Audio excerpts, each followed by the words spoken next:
ഹലേ പദ്ധതി നിങ്ങളുമായി ബന്ധപ്പെട്ടിരിക്കുന്നു System.guru.markets. കമ്പനിയെക്കുറിച്ചുള്ള സംഗ്രഹ വിവരങ്ങളിൽ നിന്ന് നമുക്ക് ആരംഭിക്കാം. ആവശ്യമെങ്കിൽ നിങ്ങൾക്ക് ഇത് താൽക്കാലികമായി നിർത്താം. പഠനത്തിന് കീഴിലുള്ള കോർപ്പറേഷന്റെ എല്ലാ പാരാമീറ്ററുകളും കൂടുതൽ ശ്രദ്ധയോടെ പഠിക്കാൻ ഞങ്ങൾ നിങ്ങളെ ക്ഷണിക്കുന്നു. ഇപ്പോൾ ഞങ്ങൾ കമ്പനിയുടെ പ്രധാന സൂചകങ്ങൾ നോക്കും. ആപ്പിൾ ഇൻക്. Ticker IPL.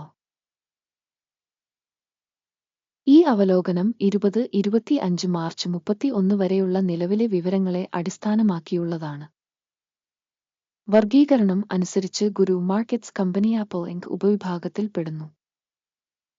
ഫണ്ട്സ് മൂല്യനിർണ്ണയത്തിൽ 8 കമ്പനികൾ പങ്കെടുക്കുന്നു. ഇത് പ്രതിനിധീകരിക്കുന്നില്ല. വീഡിയോയുടെ അവസാനം എടുത്ത തീരുമാനങ്ങൾ നമുക്ക് കാണാം. പഠിക്കുന്ന കമ്പനിയുടെ ഫലം 10 പോയിന്റിൽ 0. ഉപവിഭാഗത്തിന്റെ ശരാശരി ഫലം 0 പോയിന്റാണ്. നിങ്ങൾ വളരെ വിശാലമായി നോക്കുകയാണെങ്കിൽ മൊത്തം US സ്റ്റോക്ക് മാർക്കറ്റിനുള്ളിൽ US സ്റ്റോക്ക് മാർക്കറ്റിന്റെ ശരാശരി സ്കോർ 1.9 പോയിന്റാണെന്ന് നിങ്ങൾക്ക് കാണാൻ കഴിയും. 0 പോയിന്റ് റേറ്റിംഗിനെതിരെ ആപ്പിൾ ഇൻക്. കമ്പനിയുടെ ഓഹരി വിലയുടെ ചലനം താരതമ്യം ചെയ്യുന്നു. ആപ്പിൾ ഇൻക്. ഉപവിഭാഗം കമ്പനികളും 12 മാസത്തിനുള്ളിൽ പ്രമോഷനുകൾ ഞങ്ങൾ കാണുന്നു. ആപ്പിൾ ഇൻക് 28.4% മാറ്റം കാണിച്ചു. ഉപവിഭാഗത്തിന്റെ വില ചലനാത്മകതയ്ക്കെതിരെ 28.5%. ഇത് തീർച്ചയായും ഒന്നും അർത്ഥമാക്കുന്നില്ല, എന്നാൽ നിങ്ങൾ ഈ വസ്തുത ശ്രദ്ധിക്കേണ്ടതുണ്ട്. കമ്പനിയുടെ വിപണി മൂലധനം ആപ്പിൾ ഇൻക്. മൂല്യം $3273.64 ബില്യൺ. ഉപവിഭാഗത്തിന്റെ വിപണി മൂലധനം $3304 ബില്യൺ. ആപ്പിൾ ഇൻക് 99.091% വിഹിതവും ഉപവിഭാഗത്തിന്റെ പ്രധാന നേതാവുമാണ്. കമ്പനിയുടെ ബാലൻസ് ഷീറ്റ് മൂലധനം $66.19 ബില്യൺ ആണ്. $88 ബില്യൺ ഉപവിഭാഗത്തിന്റെ ബാലൻസ് ഷീറ്റ് മൂലധനം. ആപ്പിൾ ഇൻക് 74.828% വിഹിതമാണ്. സ്റ്റോക്ക് എക്സ്ചേഞ്ചിന്റെയും ബാലൻസ് ഷീറ്റ് ക്യാപിറ്റലൈസേഷന്റെയും അധിനിവേശ ഓഹരികളുടെ താരതമ്യം നടത്തിയ ശേഷം നമുക്ക് ഇനിപ്പറയുന്നവ കാണാം. അധിനിവേശ വിഹിതം ആപ്പിൾ ഇൻക് ഉപവിഭാഗത്തിൽ വിപണി മൂല്യം വിലയിരുത്തുമ്പോൾ 99.091%. പുസ്തക മൂല്യം 74.828%. ഇത് വിപണി മൂല്യത്തിന്റെ വിഹിതത്തെക്കാൾ 24% കുറവാണ്. കമ്പനിയുടെ വിപണി വിഹിതത്തിന്റെ വിലയിരുത്തലും ഉപവിഭാഗത്തിന്റെ പുസ്തക മൂല്യവും മോശം -1 പോയിന്റ്. പഠനത്തിന് കീഴിലുള്ള സ്ഥാപനത്തിന്റെ സാമ്പത്തിക ബാധ്യതകൾ $95.97 ബില്യൺ ആണ്. പുസ്തക മൂല്യത്തിലേക്കുള്ള കടം ഇക്വിറ്റിയുടെ 145%. കമ്പനിയുടെ കടങ്ങളുടെ ഫലം മോശം -1 പോയിന്റ്. കമ്പനിയുടെ ഓഹരി വിലയും വരുമാന അനുപാതവും 34 ആണ്. 33.9 എന്ന ഉപവിഭാഗത്തിൽ ശരാശരി, ഇത് ഉപവിഭാഗത്തേക്കാൾ 0% കൂടുതലാണ്. ഉപവിഭാഗത്തിലെ കമ്പനികളുമായി താരതമ്യപ്പെടുത്തുമ്പോൾ അതിന്റെ ലാഭത്തിലേക്കുള്ള മാർക്കറ്റ് മൂല്യത്തിന്റെ സൂചകത്തിന്റെ വിലയിരുത്തൽ സഹിക്കാവുന്ന 0 പോയിന്റുകൾ. കഴിഞ്ഞ 12 മാസത്തെ ലാഭം $96,160 മില്യൺ. അടുത്ത 12 മാസത്തെ ഭാവി വരുമാനം $117.037 മില്യൺ ആയിരിക്കുമെന്ന് പ്രതീക്ഷിക്കുന്നു. ഇപ്പോഴുള്ളതിനേക്കാൾ 21.7% കൂടുതൽ. ഉപവിഭാഗവുമായി താരതമ്യപ്പെടുത്തുമ്പോൾ ഭാവിയിലെ ലാഭസൂചകങ്ങളുടെ വിലയിരുത്തൽ നല്ലത് 0.5 പോയിന്റ്.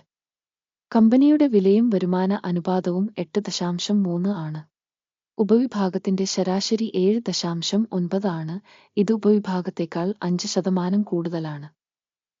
ഉപവിഭാഗത്തിലെ സൂചകങ്ങളുമായി താരതമ്യപ്പെടുത്തുമ്പോൾ കമ്പനിയുടെ സ്റ്റോക്ക് വില അതിന്റെ വരുമാനത്തിലേക്കുള്ള വിലയിരുത്തൽ സഹിക്കാവുന്നത് 0 പോയിന്റ്. കഴിഞ്ഞ 12 മാസത്തെ വരുമാനം $395.800 മില്യൺ ആണ്. അടുത്ത 12 മാസത്തേക്കുള്ള ഭാവി വരുമാനം $481.730 മില്യൺ ആണ്. ഇത് നിലവിലെ സമയത്തേക്കാൾ 22% കൂടുതലാണ്. ഉപവിഭാഗത്തിലെ സൂചകങ്ങളുമായി താരതമ്യപ്പെടുത്തുമ്പോൾ ഭാവിയിലെ വിൽപ്പന സൂചകത്തിന്റെ വിലയിരുത്തൽ നല്ലത് 0.5 പോയിന്റ്. മാർജിൻ 24.3%. ഉപവിഭാഗത്തിൽ ശരാശരി 23.3%. ഉപവിഭാഗ ശരാശരിയും കമ്പനിയുടെ പ്രകടനവും തമ്മിലുള്ള വ്യത്യാസം 1%.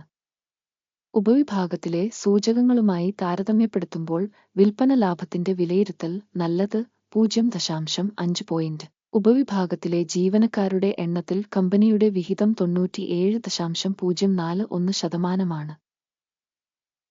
ഇത് വിപണി മൂലധനത്തിന്റെ വിഹിതത്തെക്കാൾ 2% കുറവാണ്. ഈ വസ്തുത സ്ഥാപനത്തിന്റെ നിലവിലെ വിനിമയ മൂല്യത്തിന്റെ അസന്തുലിതാവസ്ഥ കാണിക്കുന്നു. അപ്പോൾ മിക്കവാറും പുനർമൂല്യനിർണയത്തിലേക്കാണ്. ഒരു കമ്പനി ജീവനക്കാരന്റെ വിപണി മൂലധനം $19,959,000 തുല്യമാണ്. ഉപവിഭാഗത്തിന് $1,954,600. ഉപവിഭാഗത്തിലെ ശരാശരിയും കമ്പനിയുടെ പ്രകടനവും തമ്മിലുള്ള വ്യത്യാസം 2.1%. ഉപവിഭാഗത്തിലെ സൂചകങ്ങളുമായി താരതമ്യപ്പെടുത്തുമ്പോൾ ഒരു ജീവനക്കാരന് കമ്പനിയുടെ വിപണി മൂലധനത്തിന്റെ അളവ് വിലയിരുത്തൽ സഹിക്കാവുന്നത് 0 പോയിന്റുകൾ. ഒരു കമ്പനി ജീവനക്കാരന്റെ ലാഭം $586,300,000. ഉപവിഭാഗത്തിൽ ശരാശരി $577,200,000. കൂടാതെ ഉപവിഭാഗത്തിലെ ശരാശരിയും കമ്പനിയുടെ സൂചകങ്ങളും തമ്മിലുള്ള വ്യത്യാസം 2%. ഉപവിഭാഗത്തിലെ സൂചകങ്ങളുമായി താരതമ്യപ്പെടുത്തുമ്പോൾ കമ്പനിയിലെ ഓരോ ജീവനക്കാരന്റെയും ലാഭത്തിന്റെ വിലയിരുത്തൽ നല്ലത് 0.5 പോയിന്റുകൾ. ഓർഗനൈസേഷന്റെ ഒരു ജീവനക്കാരന്റെ വരുമാനം $2,413,000. ഉപവിഭാഗം പ്രകാരം $2,473,000. ഉപവിഭാഗ ശരാശരിയും കമ്പനിയുടെ പ്രകടനവും തമ്മിലുള്ള വ്യത്യാസം 2%. ഉപവിഭാഗത്തിലെ സൂചകങ്ങളുമായി താരതമ്യപ്പെടുത്തുമ്പോൾ ഒരു ജീവനക്കാരന്റെ വരുമാനത്തിന്റെ ഏകദേശ കണക്ക് സഹിക്കാവുന്ന 0 പോയിന്റുകൾ. വിൽപ്പന ഇടപാടുകളുടെ അളവ് 0.9%. ഉപവിഭാഗത്തിന് ശരാശരി 0.9%. ഇത് സാധ്യമായ ഷോർട്ട് സ്ക്യൂസിന്റെ ഒരു വിലയിരുത്തലാണ്. സൂചകം റിസെ 14 കമ്പനിക്ക് 42% നിലവാരം കാണിക്കുന്നു. അപ്പോൾ ഉപവിഭാഗത്തിന് റിസ് ലെവൽ 42%. സാധ്യതയുള്ള ഉപവിഭാഗത്തിന്റെ സെക്യൂരിറ്റികൾ ഓഹരികൾ പോലെ തന്നെ വിലമതിക്കപ്പെടുന്നു. അപ്പോൾ കമ്പനിയുടെ ഇപ്പോഴത്തെ ഓഹരി വില ഏകദേശം $218 ആണ്. കമ്പനിയുടെ സ്റ്റോക്ക് വിലയുടെ ഏകദേശ കണക്ക് ഏകദേശം $254 ആണ്. യഥാർത്ഥ വിലയുടെ ചലനാത്മകതയും സമയപ്രവചനവും ഏകദേശം 16%. ഓർഡർ ടേബിൾ നോക്കാം, അത് നിങ്ങൾക്ക് ലഭ്യമാണ്. അതിലേക്കുള്ള ഒരു ലിങ്ക് പിൻ ചെയ്ത കമന്റിലുണ്ട്. വിവരങ്ങളും റഫറൻസ് സംവിധാനവും ഒരു നിശ്ചിത സീസണിൽ എടുക്കുന്ന എല്ലാ തീരുമാനങ്ങളും ഓർഡർ പട്ടികയിൽ അടങ്ങിയിരിക്കുന്നു. ഗുരു മാർക്കറ്റ്സ് ഓർഡർ ടേബിളിലേക്കുള്ള ആക്സസ് തികച്ചും സൗജന്യവും തുറന്നതുമാണ്. പിൻ ചെയ്ത കമന്റിലെ ലിങ്ക്.